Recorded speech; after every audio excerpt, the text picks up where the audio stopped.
Kabayan, alam mo ba na maaaring mauna na sa'yo ang SSS pension ngayong Marso 2026? At hindi lang yan, may eksklusibong detalye kami tungkol sa second tranche ng pension increase na tiyak magpapasaya sa lahat ng SSS retires. Pero huwag kang lalabas ng video hanggat hindi mo nalalaman ang eksaktong petsa ng release. Paano makukuha ang pensyon ng mas mabilis at paano masisigurado na hindi ka mapag-iiwanan sa bagong pension rates? Lahat ng sagot nasa video na ito. Kung gusto mo na lagi kang updated sa mga eksaktong detalye ng SSS pension, pension increases at iba pang importanteng balita para sa mga pensioners at pamilya nila, dito lang sa channel na ito, parang ginawa talaga para sa'yo. At dahil mag-o-upload pa ako ng mga ganitong topic regularly, siguraduhin i-click ang subscribe at pindutin ang notification bell para hindi ka mahuli sa kahit anong update. Subscribe na ngayon para bawat mahalagang impormasyon, ikaw ang unang makakaalam. Magandang araw sa inyong lahat, mga kababayan, lalo na sa ating mga minamahal na SS pensioners at sa lahat ng mga pamilyang umaasa sa buwan ng pensyon mula sa Social Security System. Kung ikaw ay isa sa mga milyon-milyong Pilipino na naghihintay sa inyong SSS pension para sa buwan ng Marso 2026, napakagandang balita ang ating pag-uusapan ngayon. Mayroon tayong mga importanteng impormasyon na kailangan ninyong malaman.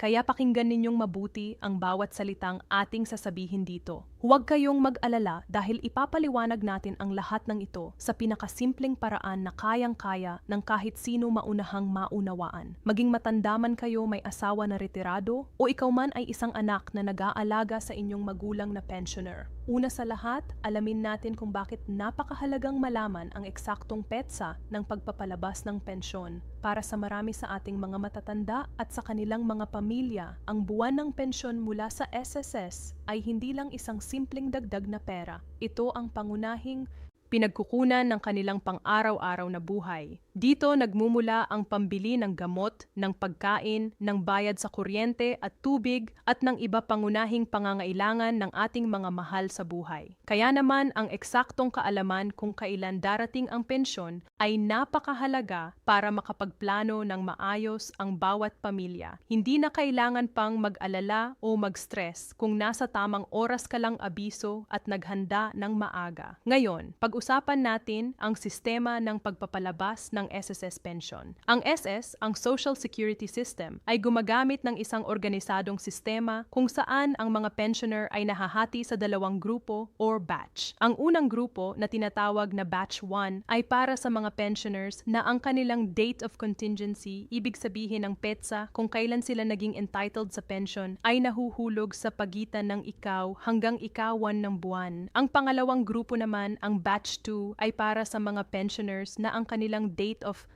contingency ay nahuhulog sa pagitan ng ika-16 hanggang ika-31 ng buwan. Ang date of contingency ay karaniwang ang petsa ng inyong retirement o ang petsa kung kailan nagsimulang mag-apply ang inyong disability o survivor pension. Makikita ninyo ito sa inyong SSS pension record o sa inyong pension paylip para sa buwan ng Marso 2026. Ang mga pensioner ay maaaring makatanggap ng kanilang pensyon ng mas maaga kaysa sa inaasahan. Bakit ganoon? Dahil ang SSS ay may patakaran na kapag ang regular na petsa ng pagpapalabas ng pensyon ay nahulog sa isang holiday o weekend, ang pensyon ay inilalabas ng mas maaga sa pinakamalapit na banking day bago ang nasabing holiday o weekend. Para sa Marso 2026, ang Batch 1 pensioners ay karaniwang nakakatanggap ng kanilang pensyon sa paligid ng huling araw ng Pebrero. Ibig sabihin, maaaring matanggap ng mga Batch 1 pensioners ang kanilang Marso 2026 pensyon sa huling araw ng trabaho ng Pebrero na siyang magiging Pebrero 27, 2026 na isang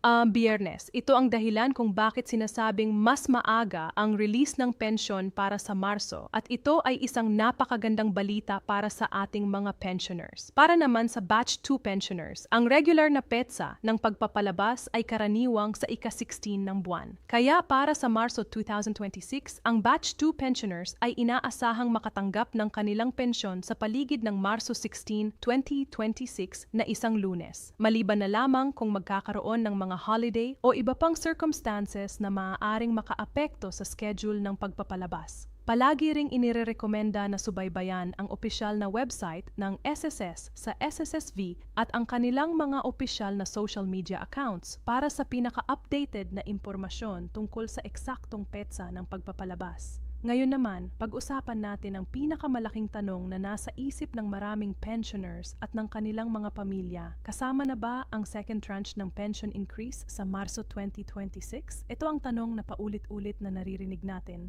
mula sa ating mga kababayan at gusto nating sagutin ito ng malinaw at tapat.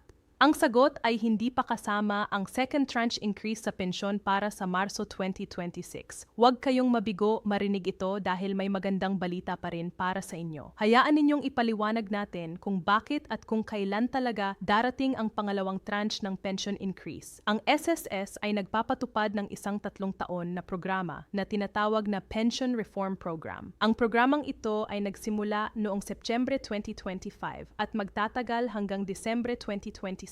Ang layunin ng programang ito ay patuloy na dagdagan ang buwanang pensyon ng lahat ng SS pensioners sa loob ng 3 magkakasunod na taon, Setyembre 2025, Disyembre 2026 at Setyembre 2027. Ito ay isang napakalaking hakbang ng pamahalaan para matiyak na ang ating mga matatanda at mga kababayang nagretiro ay may sapat na pera para sa kanilang mga pangangailangan. Ang unang tranche ng pension increase ay natupad noong Setyembre 2025.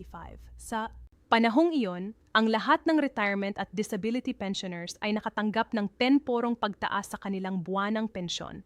Halimbawa, kung ang inyong pensyon noon ay 56 na at 32, ang inyong bagong pensyon matapos ang song increase ay naging humigit kumulang 6 nali at isa't PIT 55. Para naman sa mga survivor pensioners, ang mga balo o mga anak na tumatanggap ng pensyon dahil sa pagkamatay ng miyembro, ang kanilang pensyon ay tumaas ng 5%. Ito ay isang malaking tulong para sa lahat ng mga pamilyang umaasa sa SSS pensyon. Ngayon, ang second tranche ng pension increase ay nakatakdang mangyari sa Setyembre 2026. Ibig sabihin, mula Setyembre 2026, pataas ang lahat ng retirement at disability pensioners ay makakatanggap ng karagdagang penoporong pagtaas mula sa kanilang kasalukuyang pension rate. At ang mga survivor pensioners naman ay makakatanggap ng karagdagang FIMPO porong pagtaas. Kung ikaw ay isang retirement pensioner at ang iyong kasalukuyang pension ngayon ay sabihin, no, nating 16 na dure o 0 at 5. Ang iyong pensyon matapos ang second tranche increase sa Setyembre 2026 ay magiging humigit kumulang 6,1 at 65 bawat buwan. Ito ay malaking bagay kababayan at kung pag-aaralan natin ang buong 3 taon na programa sa katapusan 2027 pagkatapos ng lahat ng 3 tranche ng pension increase, ang kabuuang pagtaas sa pensyon ng mga retirement at disability pensioners ay magiging 33% mula sa kanilang orihinal na pension rate bago magsimula ang programa noong 2025. Para naman sa mga survivor pensioners, ang kabuuang pagtaas ay magiging 16%. Isipin ninyo iyon 33%. Ito ay isang napakamahalagang programa na nagpapakita ng malasakit ng pamahalaan sa ating mga matatandang kababayan. Isa sa mga bagay na madalas itanungin ng mga pensioners ay kung kailangan pa ba nilang pumunta sa SSS branch para makuha ang kanilang pinataas na pensyon. Ang sagot ay hindi. Ang pagtaas ng pensyon ay otomatikong ilalapat sa inyong account. Hindi na ay kailangan po mag-file ng bagong application. Hindi na kailangan pang pumila sa SS office at hindi na kailangan po magbigay ng anumang karagdagang dokumento. Ang SSS system ay automatikong mag-a-update ng inyong pension record at ang mas mataas na halaga ay direktang madadagdag sa inyong registered disbursement account. Ito ay isang napakagandang pahayag mula sa SSS na ang bawat qualified pensioner ay matitiyak na matatanggap nila ang kanilang pinaigting na pensyon ng walang abala.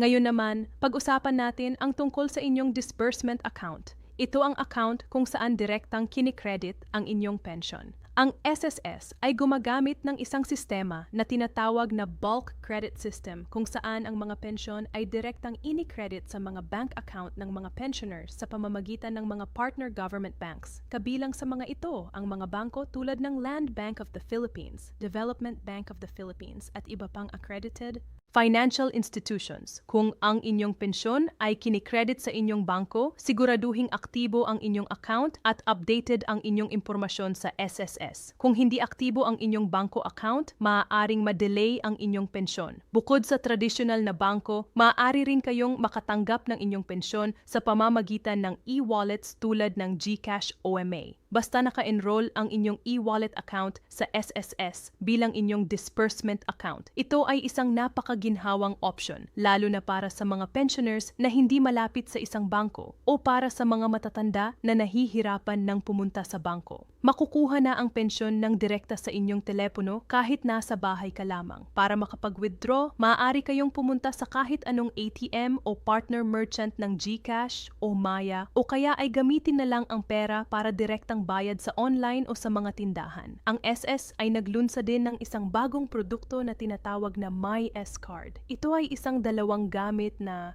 card. Isa itong valid SSS ID at kasabay nito ay automatikong enrolled ito bilang inyong disbursement account para sa pensyon. Ibig sabihin, ang inyong pensyon ay direktang kinikredit sa inyong may SSS card at maaari mo itong gamitin bilang isang ATM card para ma-withdraw ang inyong pensyon kahit saan ka man naroroon. Ito ay isa sa mga pinakabagong programa ng SS para gawing mas maginhawa ang buhay ng ating mga pensioners. Kung hindi ka pa nagagawa ng MySS card, maaari kang mag-inquire sa pinakamalapit na SSS branch para malaman kung paano mag-apply. Ngayon, may isang napakahalagang bagay na gustong ipaalala ng SSS sa lahat ng pensioners. Kung nagbago ang inyong bank account, kung nagsara kayo ng account, kung lumipat kayo ng tirahan, o kung nagbago ang inyong contact information tulad ng telepono number o email address, kailangan ninyong i-update ito sa SSS agad-agad. Bakit? Dahil ang SSS ay gumagamit ng mga registered information para makipag-ugnayan sa inyo at para matiyak na ang inyong pensyon ay napupunta sa tamang tao at tamang account. Kung may maling impormasyon sa inyong SS record, maaaring ma-hold ma-delay ang inyong pensyon. At kahit na mas maaga pa ang schedule ng release, hindi ninyo ito matatanggap kung hindi updated ang inyong mga detalye. Kaya huwag ninyong ipagpaliban ang pag-update ng inyong impormasyon. Para sa mga gustong malaman kung kailan eksaktong matatanggap ang inyong pensyon para sa Marso 2026, maaari kayong suriin ang inyong SSS record online sa pamamagitan ng MySS portal sa website na my.ss.gov.ph. Sa portal na ito, makikita ninyo ang inyong batch number, ang inyong current pension amount, ang inyong registered disbursement account, at ang kasaysayan ng inyong mga nakatanggap na pensyon. Maaari rin kayong tumawag sa SSS hotline na 1455 kung kailangan ninyo ng tulong o kung mayroon kayong mga katanungan. Available ang hotline tuwing Lunes hanggang Biyernes mula 9 ng umaga hanggang ng hapon. Bukod sa regular na monthly pension, may iba pang mga programa ang SSS na maaaring makatulong sa ating mga pensioners. Isa dito ang Pension Loan Program na nagbibigay daan sa mga retirers na mangutang ng hanggang bong. At ang mga surviving spouse pensioners naman ay maaaring mangutang ng hanggang atwales. Ang interest rate ng programang ito ay mababa at ang repayment terms ay pabor sa mga pensioners. Ito ay isang malaking tulong para sa mga pensioners na may biglaang gastusin tulad ng medical na gastos o pag-aayos ng bahay at hindi nila kailangang lumayo sa SSS para sa kanilang pautang. Mayroon din ang SSS na Emergency Loan Program na may mababang interest rate na PO lamang, mas mababa kaysa sa dating Songporo. Ang programang ito ay available hanggang Disyembre 2026 o hanggang sa may angat ang deklarasyon ng pambansang kalamidad. Ang programang ito ay para sa mga miyembro at pensioners na nangangailangan ng tulong pinansyal sa panahon ng kalamidad o emergency. The situations. Kaya kung meron kang pangangailangan, ito ay isa sa mga programa na maaari mong gamitin. Para sa mga pensioners na matagal nang nagtataka tungkol sa Annual Confirmation of Pensioners o ASOP program, may magandang balita rin para sa inyo. Ang SS ay nakikipagtulungan sa National Commission of Senior Citizens or NCSC para gawing mas madali ang proseso ng ACOP. Sa halip na kailangang personal na pumunta sa SSS branch para mapatunayan ang inyong buhay at pagiging karapat-dapat na pensioner, ang plano ng SSS ay gawing posible ang virtual o home-based verification para sa HOP. Ibig sabihin, maaaring hindi na kailangan pang lumabas ng bahay ang ating mga matatanda para mapatunayan ang kanilang buhay. Isang malaking ginhawa lalo na para sa mga may sakit o hirap lumakad. Napakahalaga rin na malaman ninyo na para sa buwan ng Marso 2026, Ang pension amount na inyong matatanggap ay ang rate na nagsimula noong Setyembre 2025.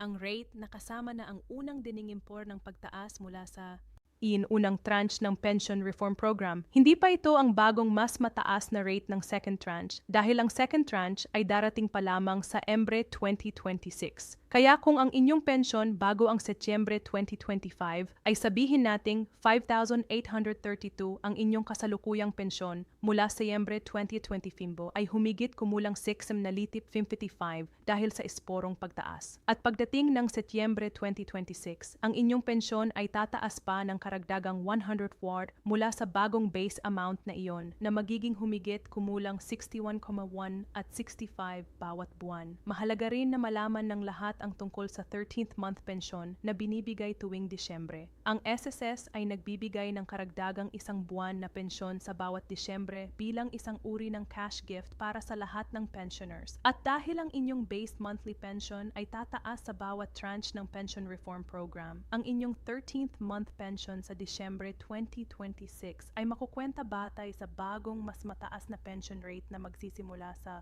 Setyembre 2026. Ibig sabihin, mas malaki rin ang inyong Disyembre na bonus kaysa dati. Hindi ito isang panandaliang pagtaas lamang. Ito ay isang permanenteng pagtaas sa inyong base pensyon na nangangahulugang lahat ng inyong susunod na mga benepisyo kabilang ang 13th month. At ang mga loan na maaaring makuha batay sa pensyon ay makukwenta mula sa mas mataas na base amount. Kung ikaw naman ay isang miyembro ng SSS na hindi pa nagretiro, ngunit nais mong malaman kung kailan ang pinakamabuting panahon para mag-retire, para ma-enjoy ang mga pagtaas ng pensyon, makinig ng mabuti. Ang mga pensioner na maging karapat-dapat bago ang ika-31 ng Agosto 2026. Ibig sabihin, ang iyong pensyon ay magsisimula bago ang September 2026 ay matatanggap ang lahat ng tatlong tranche ng Pension Reform Program. Kung ang iyong pensyon ay magsisimula pagkatapos ng Agosto 31, 2026, maaari kang mapalampas ng second tranche, bagamat matatanggap mo pa rin ang third tranche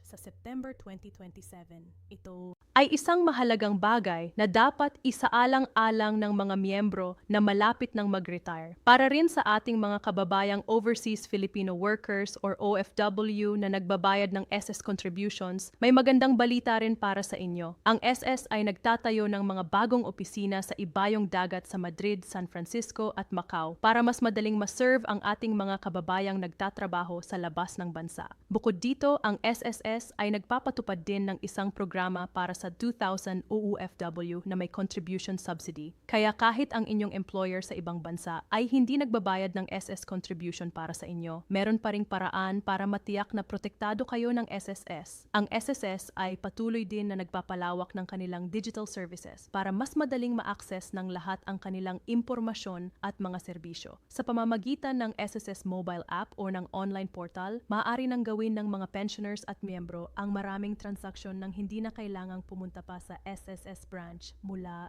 sa pag-check ng contribution records, pagtingin ng pension statement, pag-update ng personal information hanggang sa pag-apply ng loan. Kung hindi ka pa nakapag-enroll sa MyS online portal, inirerekomenda na gawin ito agad-agad para mas madali at mas mabilis ang iyong pakikitungo sa SSS. Isang bagay pa ang gustong bigyang diin natin para sa lahat ng ating mga manunood. Ang impormasyon tungkol sa SS Pension Releasing Schedule ay pinakatumpak at pinaka-updated sa opisyal na website ng SS at sa kanilang mga opisyal na social media accounts. Ang SSS ay may opisyal na Facebook page at iba pang social media platforms kung saan regular silang nagpo-post ng mga update tungkol sa pension release dates, mga bagong programa at iba pang mahalagang impormasyon. Huwag kayong magtiwala sa mga hindi opisyal na source o sa mga chismis na nagkalat sa social media dahil maaaring mali ang impormasyong ibinibigay ng mga ito at maaari kayong malito. Para sa inyong kapakanan at kapakanan ng inyong pamilya, laging suriin ang opisyal na impormasyon mula sa SSS mismo. Bago natin tapusin ang ating pag-uusap ngayon, nais nating bigyang diin muli ang mga pinaka-importanting puntos para sa Marso 2026. SSS Pension Release. Una, ang pensioners ang mga may date of contingency mula ikaw hanggang ika-15 ay inaasahang makakatanggap ng kanilang Marso 2026 pension sa paligid ng Pebrero 27, 2026 o sa huling banking day ng Pebrero 29, 26. Pangalawa, ang batch 2 pensioners. Ang mga may date of contingency mula ika-16 hanggang ika-31 ay inaasahang makakatanggap ng kanilang pensyon sa paligid ng Marso 16, 2026. Pangatlo, ang second tranche ng pension increase ay hindi pa kasama sa Marso 2026 na pensyon. Darating pa ito sa Embre 2026. Pang-apat, ang pension increase ay automatiko at hindi na kailangang pumunta sa SSS branch para ito makuha. At panglima, siguraduhing updated ang inyong disbursement account at personal information sa SSS para matiyak ang maayos at walang aberyang pagtanggap ng inyong pensyon. Ang SSS ay isang institusyon na maaasahan ng bawat Pilipino. Sa loob ng maraming taon, ang SSS ay naging pundasyon ng panlipunang proteksyon ng bawat manggagawang Pilipino mula sa mga nagtatrabaho sa opisina, sa pabrika, sa bukid, sa dagat. Hanggang sa mga nagtatrabaho sa ibaong dagat, ang bawat sentavo na inyong pinaghandaan sa inyong kabataan bilang SSS contribution ay bumabalik sa inyo ngayon sa anyo ng buwan ng pensyon na nagbibigay sa inyo ng dignidad at seguridad sa inyong katandaan. At sa tulong ng 3 taon na pension reform program, mas magiging mataas pa ang inyong tinatanggap na pensyon habang tumatagal. Kaya sa lahat ng ating mga pensioners at sa kanilang mga pamilya, ang mensahe natin ngayon ay simple lamang. Alamin ang inyong batch number. Siguraduhin na aktibo at updated ang inyong disbursement account. Abangan ang pensyon sa tamang petsa at panghawakan ng pag-asa nasa Setyembre 2026. Magkakaroon pa ng mas malaking pagtaas isa inyong buwan ng pensyon. Ang buhay ay hindi madali, lalo na para sa ating mga matatandang kababayan na lumaban at nagtrabaho ng husto para sa kanilang mga pamilya. Ngunit sa bawat pensyon na natanggap sa bawat pagtaas na ipinapatupad ng SSS at sa bawat programa na inilulunsad ng pamahalaan para sa ating kapakan, nakikita natin ang isang lipunan na nagmamalasakit sa lahat sa kabataan at sa katandaan. Salamat sa inyong panunood at pakikinig ngayon. Kung may mga katanungan kayo tungkol sa inyong SSS pension sa bagong mga programa o sa anumang impormasyon na aming nabanggit ngayon, huwag nang mag-alin lang makipag-ugnayan sa SS pamagitan ng kanilang hotline na 1455 sa email na email protected o sa pinakamalapit na SSS branch sa inyong lugar. At huwag ninyong kalimutang i-share ang video na ito sa inyong mga kakilala, mga kaibigan at mga kapamilya na mga SSS pensioners din, para malaman din nila ang lahat ng mahalagang impormasyon na ating napag-usapan ngayon. Maraming salamat at nawa ay manatiling malusog, maligaya at palaging may sapat na hatid ang bawat buwan para sa inyong lahat. Kabayan, alam mo ba na maaaring mauna na sa iyo ang SSS pension ngayong Marso 2026? At hindi lang yan, may eksklusibong detalye kami tungkol sa second tranche ng pension increase na tiyak magpapasaya sa lahat ng SSS retirees. Pero huwag kang lalabas ng video hanggat hindi mo nalalaman ang eksaktong petsa ng release. Paano makukuha ang pensyon ng mas mabilis at paano masisigurado na hindi ka mapag-iiwanan sa bagong pension rates? Lahat ng sagot nasa video na ito. Kung gusto mo na lagi kang updated sa mga eksaktong detalye ng SS Pension, pension increases, at iba pang importanteng balita para sa mga pensioners at pamilya nila, dito lang sa channel na ito, parang ginawa talaga para sa'yo. At dahil mag-u-upload pa ako ng mga ganitong topic regularly, siguraduhin i-click ang subscribe at pindutin ang notification bell para hindi ka mahuli sa kahit anong update. Subscribe na. Kung gayon, para about sa mahalagang impormasyon, ikaw ang unang makakaalam.